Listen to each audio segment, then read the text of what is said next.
అందరికీ జై భీమ్. నా పేరు పోలా వీరాంజనేయులు, ఎరుకుల యువ సైన్యం ఆంధ్రప్రదేశ్ రాష్ట్ర అధ్యక్షుడిని. మరి అనంతపురం జిల్లా ఉరవకొండ గుంతకల్ల ప్రాంతానికి సంబంధించినటువంటి ఆర్డిటి నిధులకు సంబంధించి గ్రామ స్వరాజ్య నిధి అనే ఖాతాలో గత కొంతకాలంగా అవకతవకలు జరిగాయనేటువంటి అంశం పైన ఎరుకుల మల్లికార్జున అనే వ్యక్తిపై వజ్రకారు పోలీస్ స్టేషన్లో ఎఫ్ఐఆర్ అవ్వడం జరిగింది. అయితే ఎరుకుల మల్లికార్జున అనే వ్యక్తి గిరిజనుడు కాబట్టే ఎటువంటి ప్రాథమిక విచారణ లేకుండా అతని పైన తప్పుడు కేసులు నమోదు చేశారని చెప్పి మేము ఆవేదన వ్యక్తం చేస్తున్నాం. మరి ఈ గ్రామ స్వరాజ్య నిధిలో చాలామంది అధికారుల పాత్ర ఉందని చెప్పి మేము భావిస్తున్నాం. ఎందుకంటే ఒక అకౌంటెంట్గా పనిచేస్తున్నటువంటి గిరిజన సామాజిక వర్గానికి చెందిన వ్యక్తి 70 లక్షల రూపాయలకు స్కామ్ చేస్తాడంటే అది నమ్మశక్యం కాదు. పై అధికారుల ప్రమేయం లేకుండా, వారి సపోర్ట్ లేకుండా ఈ యొక్క స్కాము జరగదని చెప్పి మా అనుమానం. అయితే గ్రామ స్వరాజ్య నిధులను స్వాహా చేసి విలాసవంతమైన భవనాలను, హోటల్ను ఏర్పరచుకున్నటువంటి ఏటీఎల్ గారులపైన విచారణ చేయకుండా కేవలం ఒక గిరిజనుడి పైన మాత్రమే కేసులు నమోదు చేసి అతను మానసికంగా వేధింపులకు గురి చేసినటువంటి దుస్థితి చాలా బాధాకరం. కాబట్టి జిల్లా కలెక్టర్ గారికి, జిల్లా ఎస్పీ గారికి కోరుకునేది ఒక్కటే, ఈ గ్రామ స్వరాజ్య నిధి అవకతవకలపై సమగ్రమైన విచారణ జరిపి జిల్లా వ్యాప్తంగా ఈ నిధిపై ఎంతమంది అధికారులు కుట్రలు చేసి, స్కాములు చేసి అమాయక ప్రజల యొక్క ధనాన్ని దుర్వినియోగం చేసి వారి స్వలాభాల కోసం ఉపయోగించుకున్నారని దానిపైన విచారణ చేసి తనకు న్యాయం చేయాలని చెప్పి మేము డిమాండ్ చేస్తున్నాం. లేని పక్షంలో ఆర్డిటి సంస్థ పైన కూడా మేము పోరాటం చేయడానికి సిద్ధం.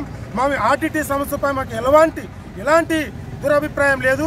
ఆర్డిటి సంస్థలో పనిచేస్తున్నటువంటి కొందరు వ్యక్తులు కావాలనే దళిత గిరిజనుల పైన కుట్రలు పన్ని వారిపైన తప్పుడు కేసులు నమోదు చేసే విధంగా ప్రేరేపిస్తున్నారని చెప్పి మేము భావిస్తున్నాం. కాబట్టి మేము కోరుకునేది ఒక్కటే, గిరిజన యువకుడైనటువంటి మల్లికార్జున పైన కాకుండా అతని పై అధికారులైనటువంటి ఏటీఎల్ గుంతకల్లకు సంబంధించినటువంటి వరకుమార్, ఉరవకొండకు సంబంధించినటువంటి నల్లపరెడ్డి గారి పైన సమగ్రమైన విచారణ జరిపి వారి ఆస్తులపైన, వారు కట్టుకున్నటువంటి విలాసమైనటువంటి భవంతులపైన విచారణ చేసి తగు న్యాయం చేయాలని, అంతవరకు మల్లికార్జునపై ఎటువంటి విచారణ చేయకుండా, అతన్ని అరెస్ట్ చేయకుండా తగు చర్యలు తీసుకోవాలని చెప్పి దళిత గిరిజన సంఘాల ద్వారా మేము కోరుకుంటున్నాం. జై భీమ్. జై భీమ్.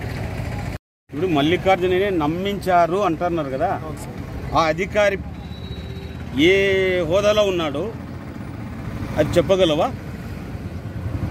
మల్లికార్జున్ నమ్మించి పనిచేసినటువంటి పై అధికారులు ఏటీఎల్ అంటే ఏరియా టీమ్ లీడర్సు, అంటే అకౌంటెంట్ కన్నా పై స్థాయి హోదాలోనే ఉంటారు వారు. ఇప్పుడు ఏటీఎల్ గారు ఏది చెప్తే ఆ కింది స్థాయి ఉద్యోగులు తూచా తప్పకుండా పాటించాల్సినటువంటి అవసరం ఉంటుంది. ఆ క్రమంలోనే మల్లికార్జున్ అనే అతను ఇలా చేయడం తప్పని వారించినప్పటికీ మా పై స్థాయి అధికారికే నువ్వు ఎదురు చెప్తావా, ఉద్యోగంలో ఉండాలనుకుంటున్నావా లేదా అని చెప్పి బెదిరింపులు పాల్పడుతున్నటువంటి క్రమంలో ఒకసారి గిరిజనుడైనటువంటి అతను ఒకవేళ నా ఈ ఉద్యోగంలో ఇబ్బంది పెడితే, ఉద్యోగం తీస్తే నేను బయట సమాజంలో బతకడం ఇబ్బంది అవుతుందనే ఉద్దేశంతో అతను చెయ్యలేని పరిస్థితిలో, తప్పని పరిస్థితిలో పై అధికారులు చెప్పినటువంటి ఆదేశాలను అమలు చేయడం జరిగింది. ఈ మల్లికార్జునకి ఎప్పుడు డౌట్ వచ్చింది మా పై అధికారులు నన్ను ఫ్రాడ్ చేస్తున్నారని? దాదాపు 2 సంవత్సరాలు 3 సంవత్సరాల క్రమంలో ఇలాంటి పరిస్థితులు చోటు చేసుకున్న సందర్భంలో ఏ రోజైనా వీళ్ళు నన్ను ఇబ్బందులకు గురి చేయక తప్పదు. కానీ వాళ్ళ పని ఒత్తిడి ఇంతవరకు దాదాపు 70 లక్షల వరకు చేసిన దానిపైనే ఇంత చేస్తున్నారు, రేపు పొద్దున్న ఫ్యూచర్లో ఏమైనా ఇబ్బంది వస్తుందేమో, నాకెందుకు ఈ తలనొప్పి అని చెప్పి అతను పని ఒత్తిడి భరించలేక వారి యొక్క అక్రమాలను ఆగడాలని నివారించలేక చెట్టూరుకు ట్రాన్స్ఫర్ అయ్యే క్రమంలో రిజైన్ చేశారు. ఆ రిజైన్ చేసే క్రమంలో కూడా ఎక్కడైతే ట్రాన్స్ఫర్లు జరిగినాయో అక్కడ కూడా బిల్లింగ్ ఇచ్చారు. ఎటువంటి నోటీస్ లేవని చెప్పి బిల్లింగ్ కూడా ఇచ్చినప్పటికీ తిరిగి ఉద్యోగం రాజీనామా చేసిన తర్వాత బయటికి వెళ్తే మల్లికార్జున మా అక్రమాలని బయట పెడతాడనే ఉద్దేశంతో నల్లపరెడ్డి గారు, మరి అదేవిధంగా వరకుమార్ గారు, ఆ పై స్థాయి అధికారులు కూడా ప్రమేయం కూడా ఉందని చెప్పి మేము భావిస్తూ ఉన్నాం. కాబట్టి ఈ కేసులో ఈ గ్రామ స్వరాజ్య నిధిలో చాలా వరకు అక్రమాలు, చాలామంది ప్రమేయము చాలామంది హస్తం కూడా ఉందని చెప్పి మేము భావిస్తున్నాం. ఎందుకంటే 20 ఏళ్ల కిందట స్థాపించినటువంటి ఈ నిధులు ఎంత ఉందనేది ఇంతవరకు ఎవరికి తెలియలేదు. అమాయక ఎస్సీ ఎస్టీ ప్రజల డబ్బుల్నే కాజేసి అమాయక ఎస్సీ ఎస్టీ అధికారులపైనే చర్యలు తీసుకునే విధంగా ఈరోజు అగ్రవర్ణాలకు సంబంధించినటువంటి ఆర్డిటి సంస్థలో అగ్రవర్ణాలకు చెందిన వారే ఇప్పటికీ ఈ నిమ్న వర్గాలపైన దౌర్జన్యంగా వహిస్తున్నటువంటి తీరు మనం చూడవచ్చు. ఎస్సీ ఎస్టీల కోసం పుట్టిన సంస్థ ఈరోజు ఎస్సీ ఎస్టీల కోసం పుట్టిన ఈ సంస్థలో ఎంతమంది ఎస్సీ ఎస్టీలు ఉన్నతాధికారులుగా ఉన్నారని చెప్పి నేను ప్రశ్నిస్తూ ఉన్నాను. కేవలం ఎప్పుడైతే ఫాదర్ గారు మరణించారో ఆ తర్వాత నుంచి దళిత గిరిజనుల పైన ఆ సంస్థలో వివక్ష అనేది ఏర్పడుతుందని చెప్పి మనం భావించవచ్చు.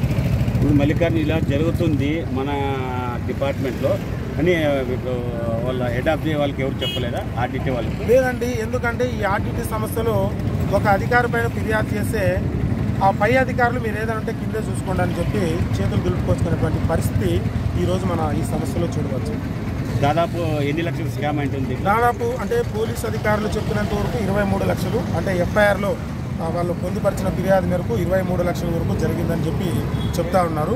అయితే ఈ గుంతకల్లు ఉరవకొండ ఈ 2 ఆర్డిటి కార్యాలయ పరిధిలో ఉన్నటువంటి నిధి దాదాపు 90 లక్షల వరకు ఉంటుందని చెప్పి మా అంచనా.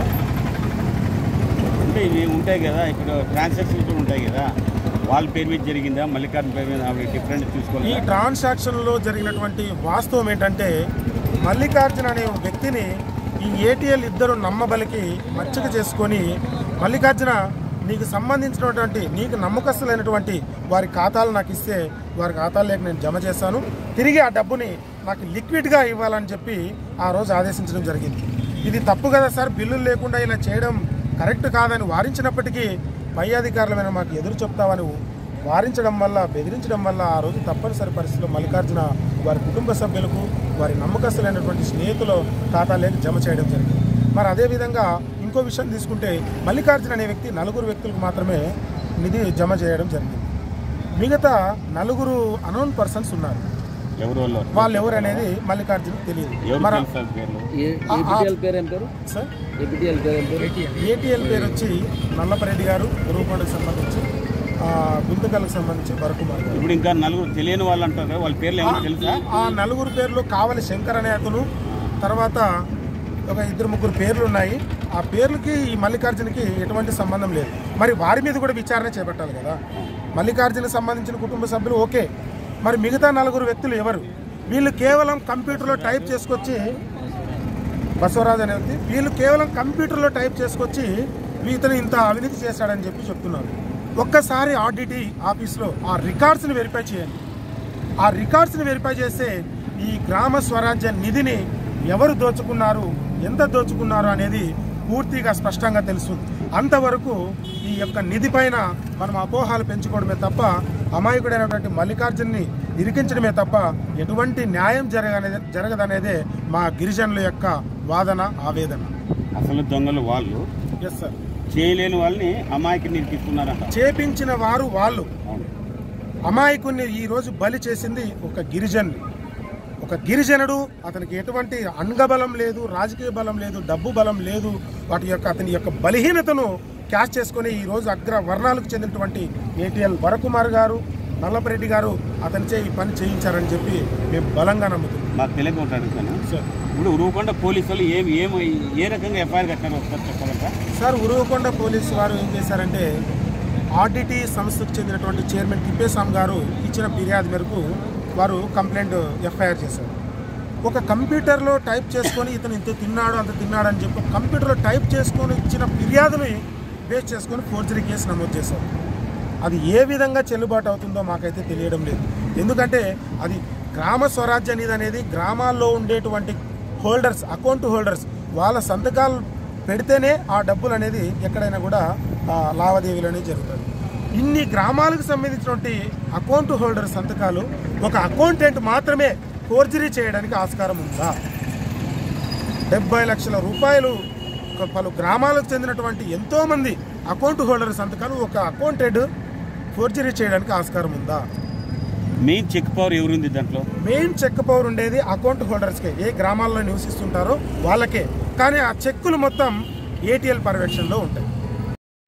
లావాదేవీలు డ్రా చేసి తీసుకొని ఇవ్వమని చెప్పి ఈరోజు ఎక్కడ నేనైతే ఇబ్బందులు పాలవుతాన ఉద్దేశంతో అమాయకంగా కావాలని కుట్రతోనే ఈరోజు మల్లికార్జున అనే వ్యక్తిని ఇరికించడం జరిగింది. కాబట్టి దీనిపైన సమగ్రమైన విచారణ జరపాలి. ఆర్డిటి కార్యాలయం నుండి ఈ నిధులు ఏవైతే ఉన్నాయో దానిపైన ఉన్నత అధికారులు, ఒక ఎస్ఐ స్థాయి కాదు, సిఐ స్థాయి కాదు, ఒక డిఎస్పి స్థాయి అధికారిచే ఈ యొక్క ఆర్డిటి సంస్థలో ఉన్నటువంటి రికార్డులను వెరిఫై చేసి వాటిలో ఉన్న అవకతవకలపై విచారణ చేసి బాధ్యులను కఠినంగా శిక్షించాలని చెప్పి మేము కోరుతున్నాం.